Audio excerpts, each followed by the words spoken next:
வணக்கம். நான் உங்கள் ஜெயபாலன். நாம கடந்த 12ஆம் தேதி, ஜூன் மாதம் 12ஆம் தேதி குஜராத் மாநிலம் அகமதாபாத்ல சர்தார் வல்லபாய் பட்டேல் அந்த விமான நிலையத்திலிருந்து கிளம்பிய ஏர் இந்தியா 171 போயிங் 787 ட்ரீம் லைனர் அந்த விமானம் கிளம்பிய ஒரு 4 to 10 வினாடிகளுக்குள் விபத்துக்குள்ளாகி அந்த விமானத்தில் இருந்த பயணிகள் உட்பட ஏறக்குறைய 260 பேர் மரணம் அடைந்திருக்கிறார்கள்.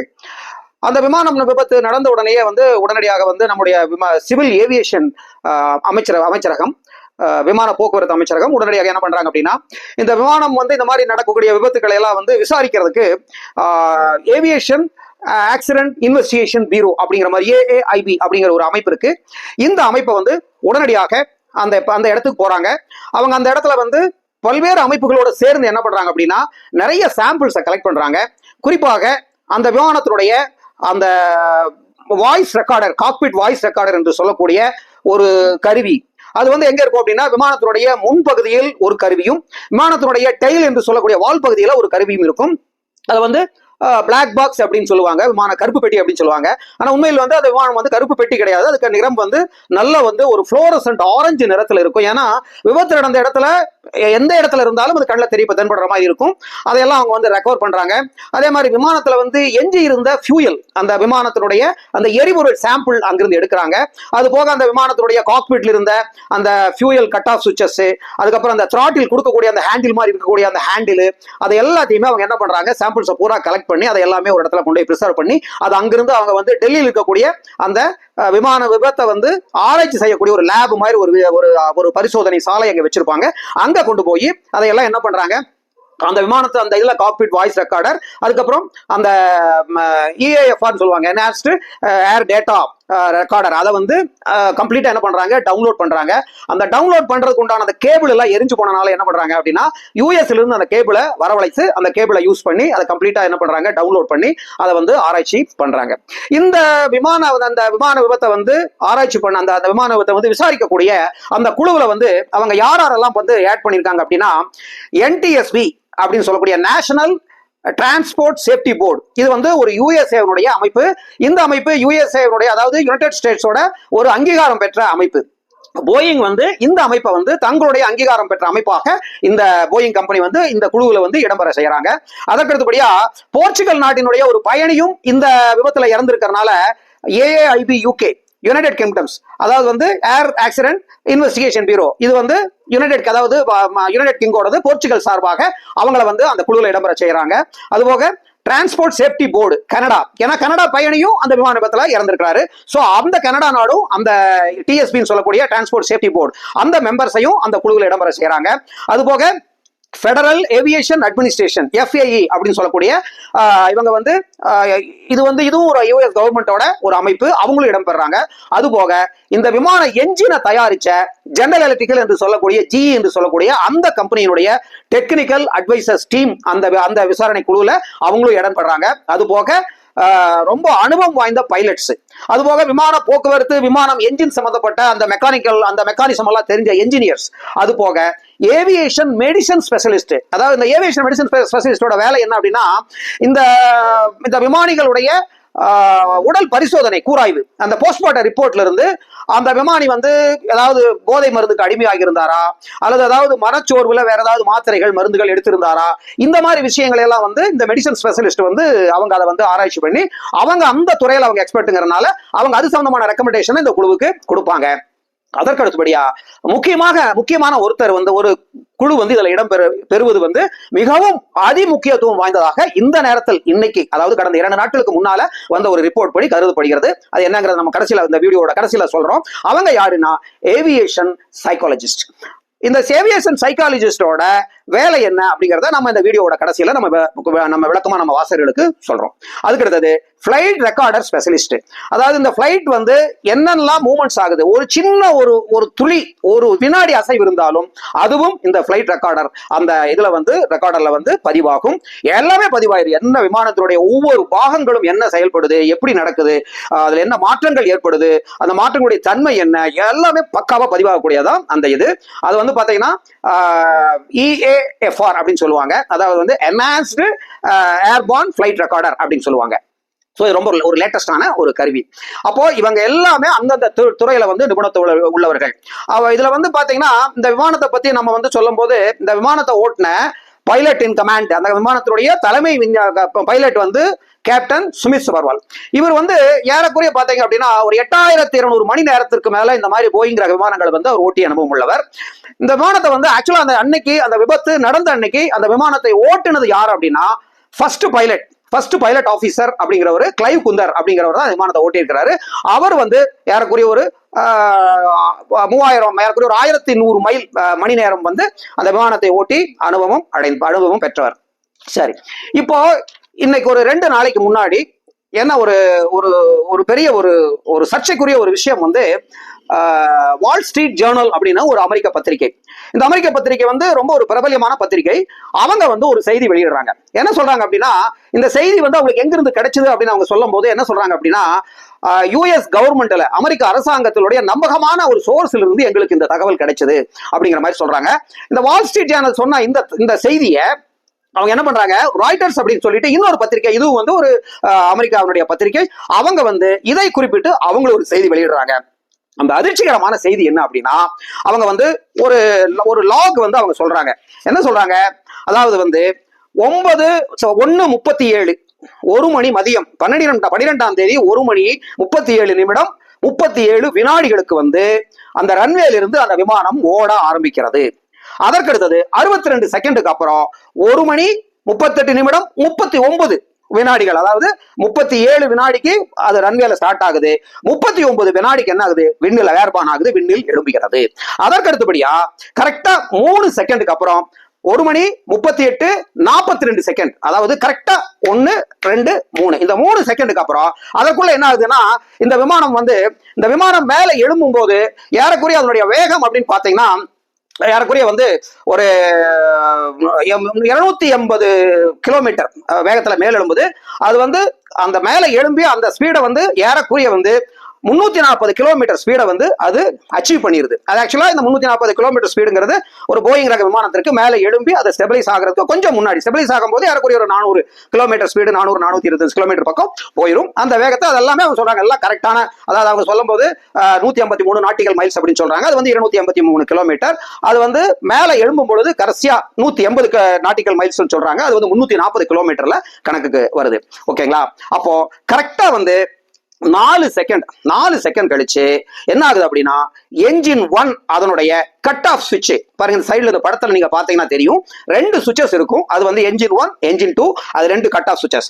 அதாவது இந்த கட் ஆஃப் சுவிட்சோட வேலை என்ன அப்படின்னா, விமானம் வந்து ரன்வேல கீழே இறங்கி அது வந்து எல்லா பயணிகளும் இறங்குனதுக்கு அப்புறம் அவங்க என்ன பண்ணுவாங்கன்னா, அந்த விமானத்தை டாக்ஸி பண்ணுவாங்க. டாக்ஸினா அப்படியே கார் மாதிரியா ஓட்டிட்டு போய் அதை வந்து ஒரு குறிப்பிட்ட ஒரு பார்க்கிங் பண்ற இடம் இருக்கு, அந்த இடத்துல கொண்டு போய் நிறுத்திட்டு அப்ப என்ன பண்ணுவாங்க, ஃபியூயல் சுவிட்சை கட் ஆஃப் பண்ணுவாங்க.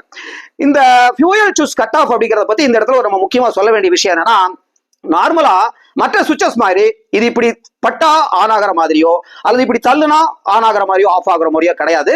இந்த சுவிட்ச் எப்படின்னா நம்மளோட இந்த மிக்சியில இருக்கிற சுவிட்ச் மாதிரியே இருக்கும். ஆனா அப்படியே திருப்ப முடியாது. அந்த சுவிட்சை வந்து அது வந்து உள்ள வந்து ஸ்ப்ரிங் டைப்.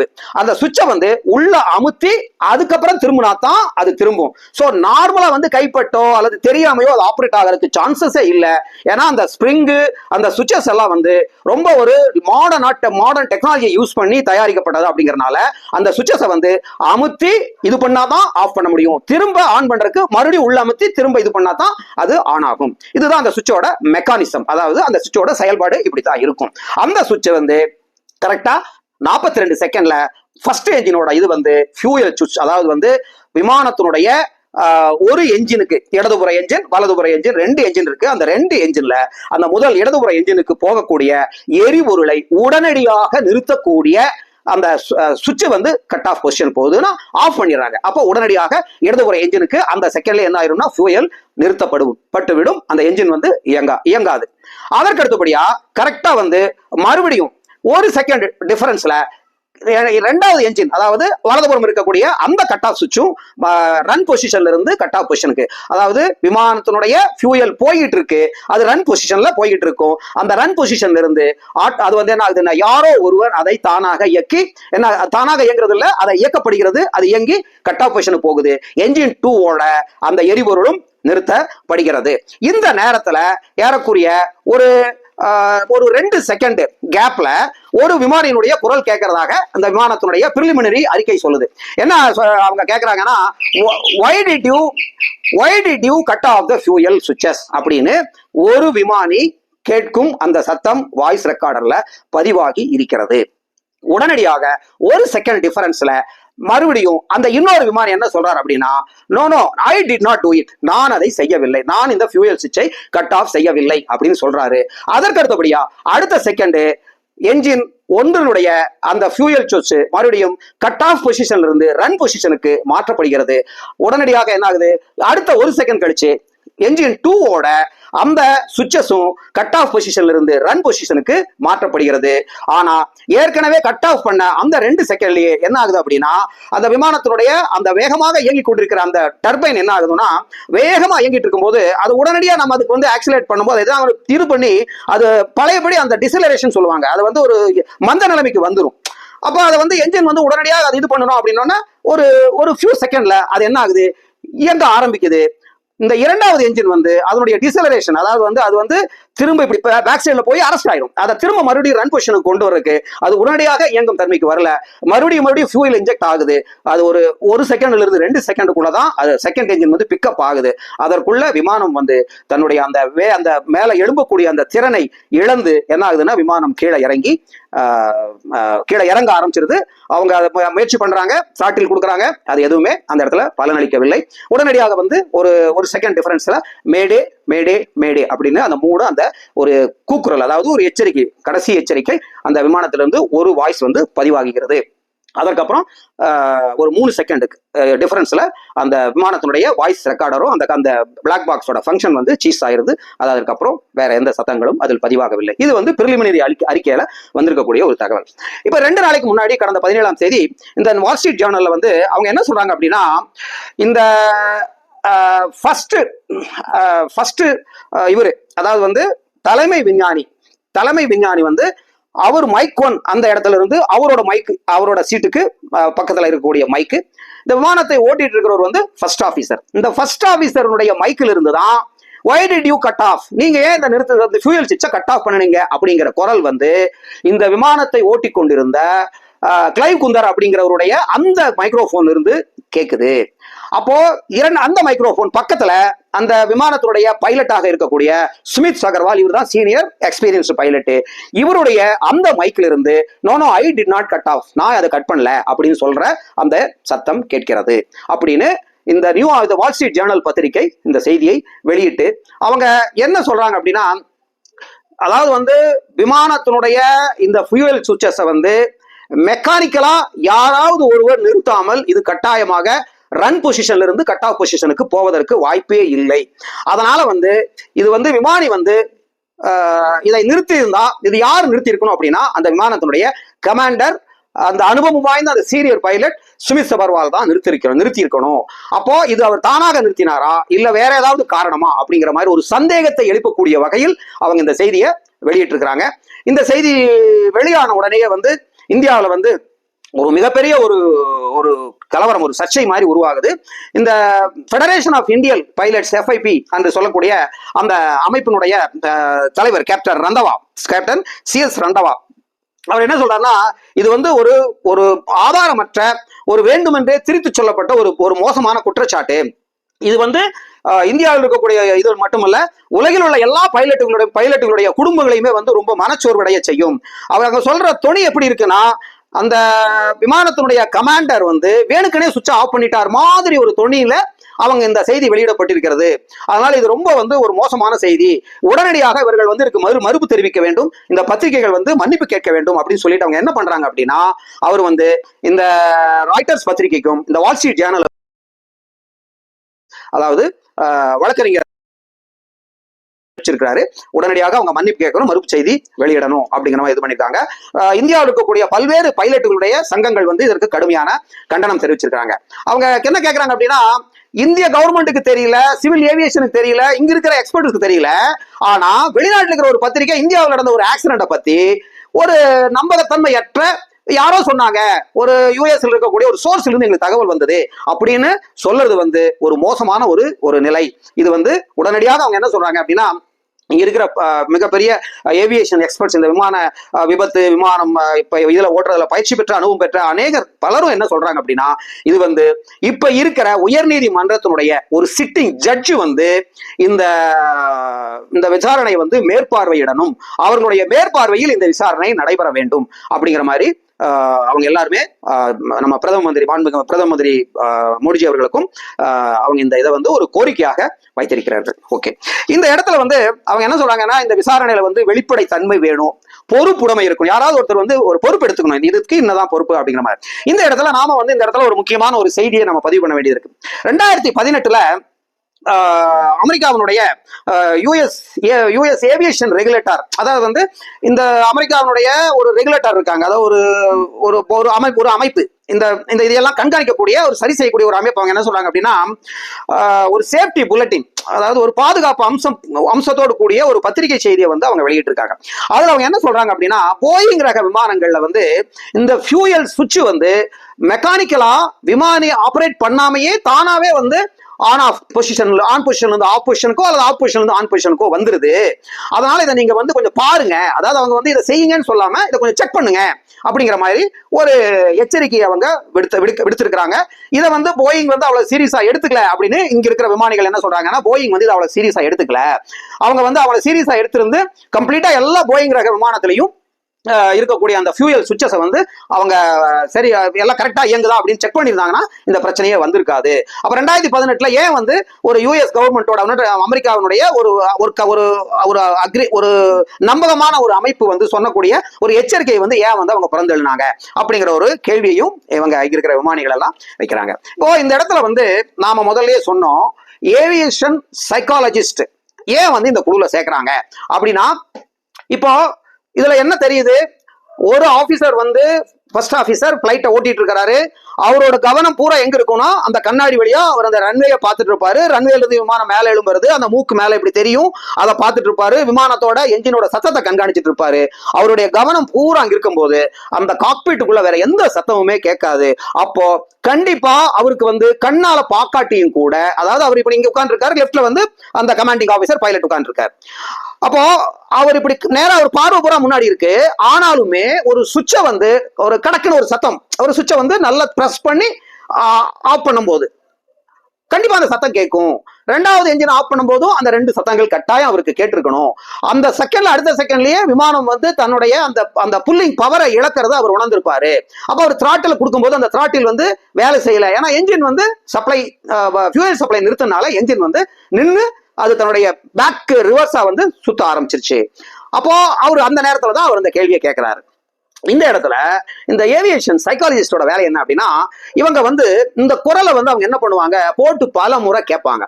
கேட்டு அந்த குரலினுடைய தன்மை என்ன, அதாவது ஒரு மனிதன் வந்து ஒரு பதட்டத்தில் இருக்கும் போது சொல்லுற குரலுக்கும், இப்போ அந்த ஃபர்ஸ்ட் ஆபீசரோட குரல் வந்து ஒரு பதட்டத்துல ஏன் சுவிட்சை நிறுத்துறீங்க, ஏன் சுவிட்சை கட் ஆஃப் பண்ணீங்க அப்படின்னு ஒரு பதட்டத்துல தான் கண்டிப்பா கேட்கப்பட்டிருக்கும். சோ ஒரு மனிதனுடைய அவனுடைய ஹார்மோன்ஸ், அவனுடைய டோனு, அவனுடைய அந்த வாய்ஸோட மாடுலேஷன் எல்லாமே வந்து அவன் என்ன மாதிரி ஒரு டிஸ்ட்ரெஸ் ஆன ஒரு ஆபத்தான சூழ்நிலையில் இருக்கும்போது எப்படி அந்த வாய்ஸ் இருக்கும் அப்படிங்கிறதையும், ஒருவேளை இந்த கமாண்டிங் ஆபீசர் ஒருவேளை தெரிந்தோ அல்லது தெரியாமலோ அந்த சுவிட்சை வந்து அவரு ஆஃப் பண்ணியிருந்தாருன்னா அப்போ அவருடைய வாய்ஸ் எப்படி இருக்கும்? இந்த வாய்ஸை வச்சு அவர் எந்த மாதிரி ஒரு மனோநிலையில் இருந்தார், ஒருவேளை இந்த சுவிட்சை வந்து அவர் ஆஃப் பண்ணிருக்கிறதுக்கு வாய்ப்பு உள்ளதா அப்படிங்கறது எல்லாம் யாரு ஆராய்ச்சி பண்ணுவாங்க அப்படின்னா இந்த ஏவியேஷன் மனோதத்துவ நிபுணர்கள், சைக்காலஜிஸ்ட். அவங்க அதை பத்தி நல்லா அவங்க வந்து அந்த வாய்ஸை கேட்டு அதை பலவிதமான இதில் அவங்க யூஸ் பண்ணுவாங்க. இன்னைக்கு தான் வந்து நிறைய சாஃப்ட்வேர்ஸ் இருக்கு, artificial intelligence, artificial generative intelligence, இப்படி பலவிதமான நுண்ணறிவுகள் வந்துகிட்டனால அந்த வாய்ஸ் அவங்க அந்த நுண்ணறிவுகள் எல்லாம் சாஃப்ட்வேர் எல்லாம் கொடுத்து அவங்க கம்ப்ளீட்டா அதை வந்து ரீசர்ச் பண்ணி இப்போ வந்திருக்கிறது வந்து ஒரு பிரிலிமினரி ரிப்போர்ட் தான். இந்த ரிப்போர்ட்டை வச்சு நம்ம வந்து இதுதான் நடந்தது, இப்படிதான் நடந்திருக்கும் அப்படிங்கறதெல்லாம் நம்ம வந்து யாரையும் இந்த நேரத்தில் நம்ம குற்றம் சொல்ல முடியாது. ஆனா வந்து போயிங் கம்பெனி என்ன சொல்றாங்கன்னா, நாங்க வந்து ஏஐஐபி சொல்லக்கூடிய அந்த ஏவியேஷன் ஆக்சிடென்ட் இன்ஃபர்மேஷன் பியூரோவோட எல்லா இதுக்கும் நாங்க கோஆபரேட் பண்ணுவோம் அப்படிங்கிற மாதிரி சொல்லியிருக்காங்க. விமான போக்குவரத்து துறை அமைச்சர் அவர்களும் இந்த ஒரு ஸ்டேஜ்ல நம்ம யாரையும் எந்த குற்றமும் சாட்டுவதில் எந்த விதமான அர்த்தமும் இல்லை அப்படிங்கிற மாதிரி சொல்லியிருக்காங்க.